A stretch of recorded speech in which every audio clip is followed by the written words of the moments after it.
One thing for teachers to keep in mind is to remember the ABCs of adolescence. And this isn't just true for adolescents, this is true for all of us. We all have these needs, but it's particularly heightened in the middle school years, where there's a need for ABC, autonomy, belonging, and competence. So adolescents need to feel a sense of independence, like they have some choice in school. They need to feel like they're important, that they belong somewhere, whether that means they're an important part of the classroom or they're an important part of the group project. And then there's competence, which means they need to feel like they're good at something. And oftentimes the way that a lot of traditional schools are set up, where students feel like what only matters is how they do on a particular test, they can start to feel like they don't necessarily have a sense of competence. So anytime that teachers can make students feel special, anytime that teachers can give adolescents a choice, and even if it's a small choice of things like how do they want to present work that they've done? Do they want to give an oral presentation? Do they want to draw? Do they want to write out something? Do they want to make a video? Do they want to make, some of my clients have really enjoyed doing things like making a playlist for a character in a book so that they can express their own individual identity and connect with the character. That can be really important.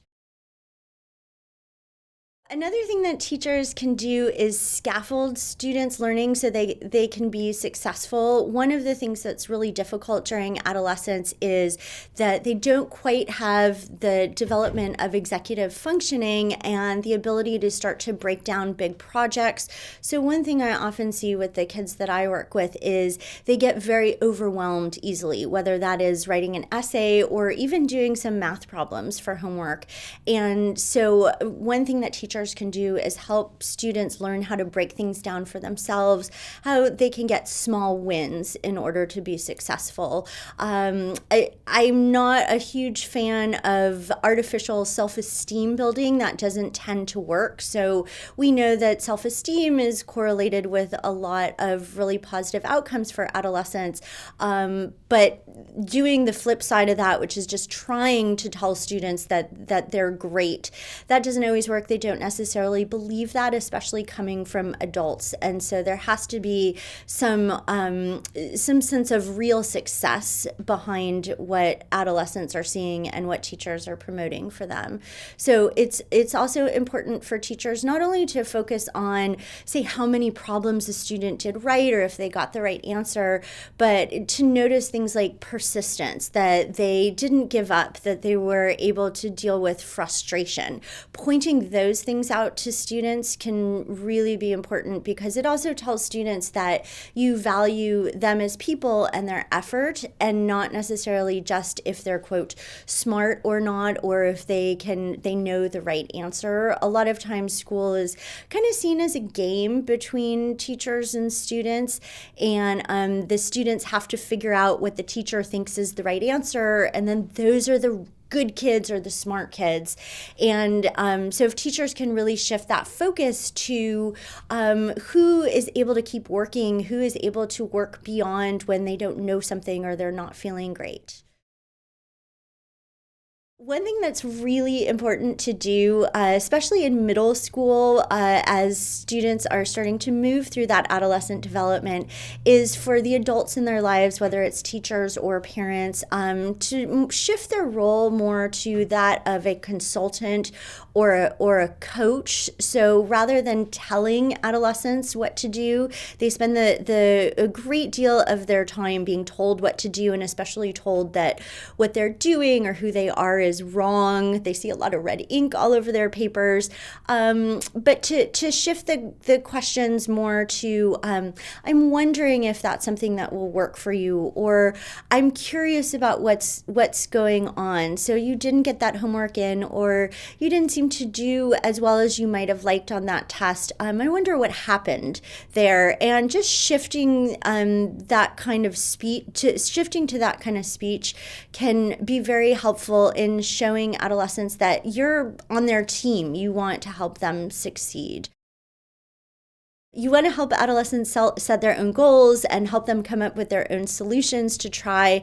You want them to think about what outcomes they really want. You don't want to make any assumptions about, they want a particular grade, or they want a particular outcome. You want to really make sure that you are including them in the decision-making process.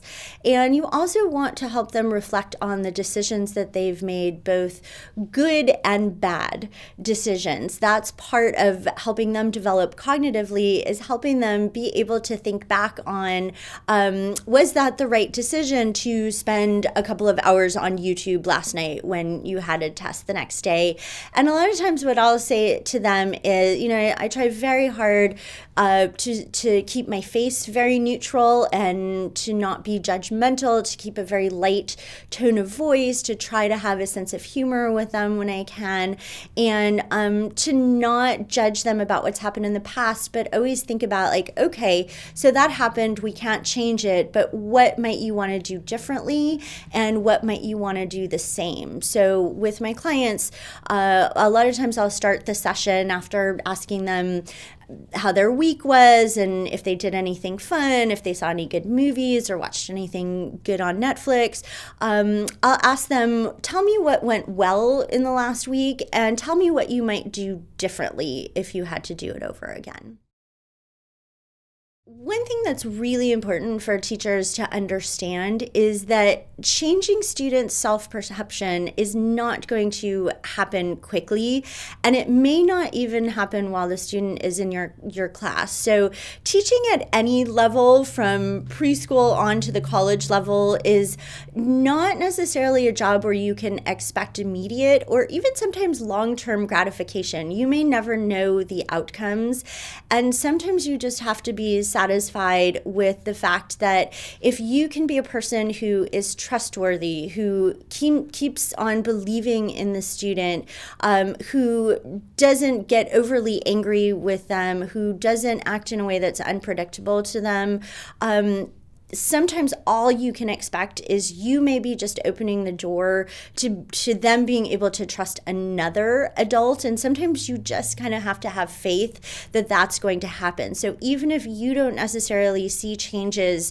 that are visible to you at the time, if you are confident in your skills in terms of reaching out to the student and trying to connect with them, showing them that you care about them, showing them that you have high expectations for them, that you're going to continue to be warm, and that you're just plain going to like them, even if you don't necessarily condone their behavior and you let them know about that, then you are showing them that adults can be trusted, that school is a place where they can feel good about themselves.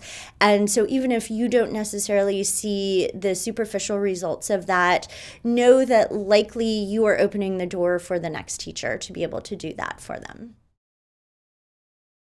Another way that you can connect with students is find out what they like to do, or find out what they feel successful at outside of school. So a lot of the kids that I work with who aren't necessarily successful in the same way that we might consider students to be traditionally successful in school, having good grades, feeling like the teacher really likes them, a lot of times they are really good at things like art, or they're involved in doing theater outside of school, or they're involved in doing sports outside of school, or they're very close to their family, or they feel like they're really good friends to other people. So taking some time to get to know students and knowing what they feel good about outside of the classroom, and either just plain asking them about that. Oh, did you have a theater production this weekend? Oh, did you take care of your little sister this weekend? How did your team do this weekend? Just asking them little questions so that they feel like you remember and think that what they do is really important. And again, so that their identity is not necessarily just tied to how successful they are in the classroom. And then if there's any way that you can find ways to tie that to the curriculum. So if there's any way that you have a project that has some flexibility and you want to offer them the chance chance to focus on the sport that they're doing or their contributions to their community, and you can give that opportunity to them. That can be really, really important for them.